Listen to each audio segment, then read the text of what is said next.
Mantan pecatan sok komentari bahasa Inggris Jokowi dan SBY di G20, ditulis oleh Syardi dari siwar.com. Sebelum kita lanjut, jangan lupa subscribe dan nyalakan loncengnya agar Anda menjadi yang pertama mendapatkan informasi dari jurnal terupdate. Event G20 sudah usai. Tidak ada kendala berarti Indonesia dianggap sukses menjadi presidensi dan menyerahkan presidensi selanjutnya kepada India.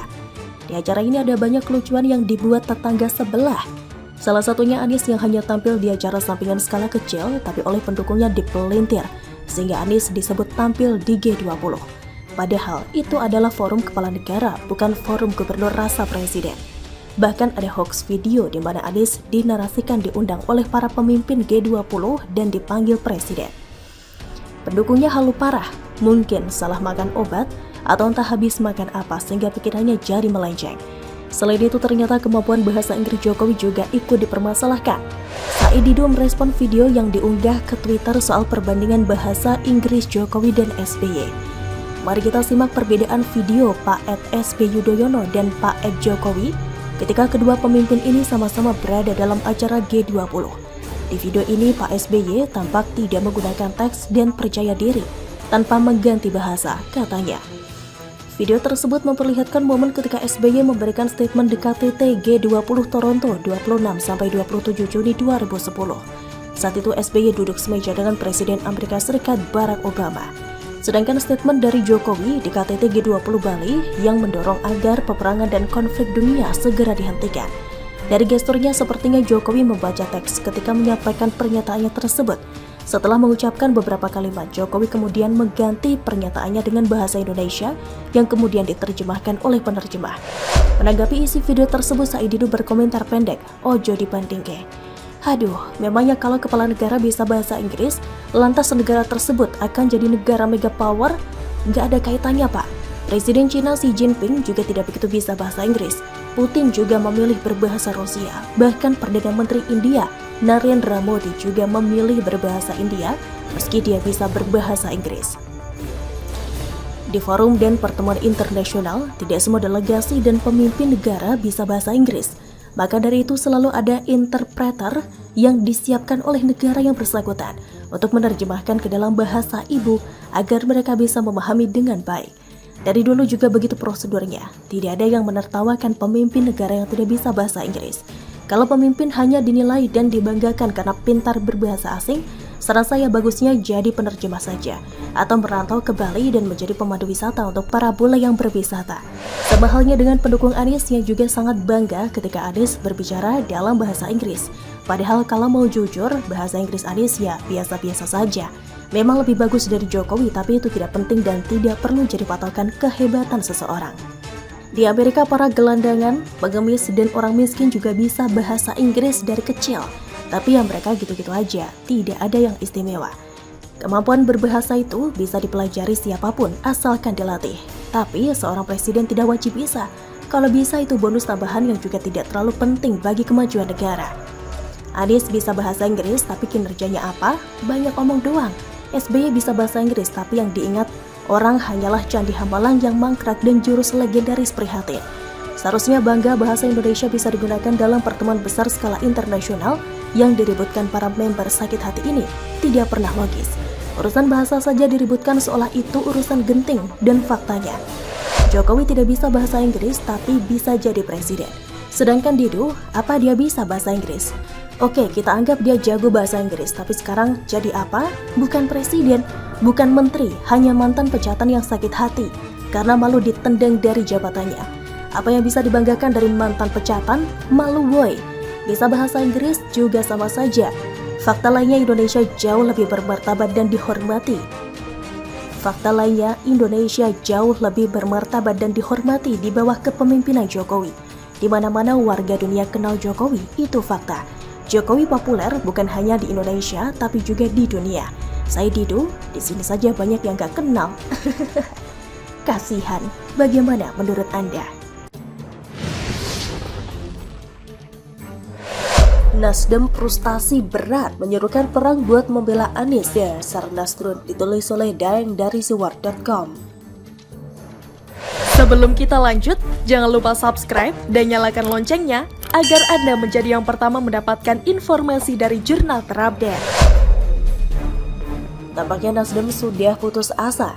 Ini tidak lain akibat keserakahannya mendeklarasikan Anies sebagai capresnya. Nasdem seperti mendadak lupa, pura-pura tidak pernah merasakan apa yang pernah terjadi pada Pilkada DKI 2017 lalu. Pilkada DKI 2017 begitu barbar dan tidak akan pernah dilupakan sampai saat ini. Maka tidak heran jika Anies Baswedan tidak bisa lepas julukannya sebagai bapak politik identitas. Anies begitu asyik dan menikmati kemenangannya dengan menggunakan kampanye berbasis SARA. Waktu itu Anies melawan Ahok, lawan yang empuk dijatuhkan karena berbeda suku dan agama. Konsultan politik pihak Anies waktu itu memang hanya bisa mengusulkan cara yang paling busuk ini. Semua itu digunakan karena kinerja positif Anies memang tidak ada, dan terbukti setelah menjabat di Jakarta tidak ada program yang bisa diandalkannya. Semua janji-janji Anies menguap begitu saja, kata-katanya pun hanya gombal dan janji belaka. Kepemimpinan Anies memang sangat buruk, meski demikian ia tetap pede untuk terus melaju di ajang Pilpres 2024. Anies hanya berdiri di atas kebohongan demi kebohongan, dari satu dusta ke dusta lain hingga kelak nanti. Anies akan bisa lupa siapa dirinya sendiri karena seringnya berdusta. Begitu juga dengan para pendukung Anies, para kadrun akan lupa dirinya adalah kadrun. Para kadrun harus mabuk tema agama, tidak akan pernah sembuh-sembuh. Para kadrun akan merasa sebagai orang paling suci di negeri ini, sehingga semakin beringas hidup di bumi Nusantara ini. Para kadrun tidak akan merasa paling munafik, otomatis merasa orang yang paling suci, dan sebagai orang yang paling suci, maka berhak menghukum orang lain yang berbeda. Karena merasa paling suci, maka orang lain yang tidak sama dengan dirinya dinilai kotor. Sehingga dengan pola itu, semakin hari semakin menghayalkan bidadari yang mirip artis Jepang adult movie. Bagi kadrun, apapun perbuatannya, pengacauanisme, intoleransi maupun pelampiasan syahwat dengan label agama adalah halal. Haram bisa menjadi halal, khusus bagi kadrun. Dan untuk masalah kepemimpinan, orang yang tidak amanah menjadi pemimpin seperti Anies pun wajib diusung dan dibela. Meski Anies telah membuat kerusakan di Jakarta, selama labelnya juga sama dengan para kadrun ini, itu tidak dinilai sebagai haram. Para kadrun mengeluarkan ayat-ayat dari mulutnya yang kotor. Seharusnya ayat-ayat suci itu keluar dari lisan dan hati yang suci. Namun para kadrun makin pede bahwa dirinya adalah paling suci. Itulah efek dari politisasi agama yang pernah dimainkan Anies. Lalu kini si Nasdem yang tadinya bukan pendukung politik identitas ini, rupanya ikutan mabuk agama. Nasdem seperti terkena virus kadrun karena demi cuan gede. Nasdem aka Surya Paloh masih merasa belum mendapatkan untung banyak selama masa kepemimpinan Jokowi. Maka karena itulah Nasdem merasa bahwa di masa ini jabatan Jokowi akan selesai. Maka itulah kesempatan untuk mendapatkan cuan yang semakin melimpah. Mungkin Surya menilai bahwa Jokowi sebentar lagi tidak akan punya power. Begitu selesai jabatan periode kedua Jokowi ini, maka sudah berakhirlah pengaruh Jokowi. Mungkin begitu cara berhitung Surya. Maka tidak heran dengan PD-nya mendeklarasikan Anies sebagai capresnya. Apalagi di masa terjadinya peristiwa kanjuruhan yang sangat memilukan itu. Namun, apa hendak dikata? Alih-alih akan terlihat cuan besar itu, justru kabarnya para bandar belum ada yang deal, alamat bakal rugi besar. Bahkan nama Verdi Sambo pun dikait-kaitkan sehingga menimbulkan pertanyaan baru. Apakah yang jadi bandar Nasdem selama ini adalah Sambo? Namun apapun itu, dengan keputusan yang kesusul si Nasdem ini, akhirnya Nasdem bermutasi menjadi Nasdem. Julukan baru yang begitu tidak diharapkan pihak Nasdem sendiri. Dengan situasi yang semakin terpojok ini, Wakil Ketua Umum Nasdem yang bernama Ahmad Ali pun menyerukan pada seluruh kader Nasdem untuk perang di media sosial. Sungguh ini adalah tindakan frustasi. Nasdem sudah sangat gerah dan gusar, tidak akan lama lagi Nasdem pun bisa tenggelam. Inilah mungkin yang dimaksud dengan kerasukan, sifat yang akan merusak diri dan bahkan bisa merusak dunia ini. Nasdem akan sulit membela Anies, karena fakta-fakta tentang Anies sebagai gubernur terkurang cerdas di dunia sudah sangat melekat. Sehingga dengan senjata apa yang akan dipergunakan Nasdem dalam membela Anies? Blunder. Apa yang bisa dijagokan dari Anies? Permak apalagi yang akan digunakan Nasdem untuk menutupi semua keburukan dari Anies? Nasdem menyerukan perang di medsos, bagaikan menyerukan semua kadernya untuk terjun bebas ke selokan hitam pekat yang penuh kotoran dan lumpur bau menyengat, atau diibaratkan seperti menyerukan semua kadernya terjun bebas ke jurang dalam. Maka dengan demikian perang yang dipaksakannya itu hanya membuatnya semakin hancur dan tenggelam. Anies hanya tertawa-tawa, menertawakan Surya Paloh yang sudah salah langkah. Sebentar lagi Nasdem tenggelam. Aku tidak peduli, masih ada Chaplin yang bisa diandalkan untuk bermanuver. Mungkin begitu pikir Anies dengan senyumnya yang khas penuh kemunafikan. Anies telah menyandang julukan sebagai bapak politik identitas. Tragis. Mungkin awalnya Nasdem mencoba berinvestasi dengan mengusung Anies. Ibarat beli saham, Nasdem melihat dari sisi yang keliru. Saham gorengan tapi dipandang sebagai saham yang berfundamental bagus, padahal aslinya cuma saham ngeprank. Dan Nasdem auto bocos alias rugi besar. Banyak kader yang minggat, dan ini bisa menyebabkan bandar rugi. Dan sementara itu, bandar lain yang diharapkan Surya masih berhitung penuh keraguan-raguan. Dan mungkin bandar yang lainnya lagi sudah pada apes. Bahkan mungkin saja ada yang kena kasus hukum yang sangat sulit. Mendeklarasikan Anies bisa dianalogikan dengan investasi bodong. Para korban investasi bodong ini stres dan frustasi berat karena telah menanggung kerugian yang sangat besar, sampai-sampai teriak di jalan dan menyalahkan semua orang. Nah, hal ini sama dengan yang dialami Nasdem.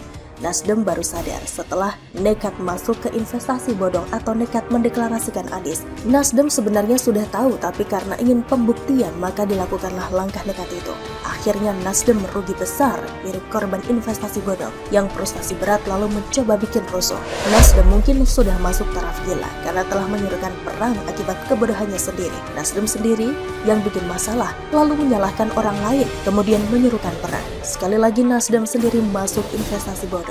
Setelah rugi, orang lain disalahkan, lalu mengajak perang. Dasar Nasrul, begitulah kura-kura. Bagaimana menurut Anda?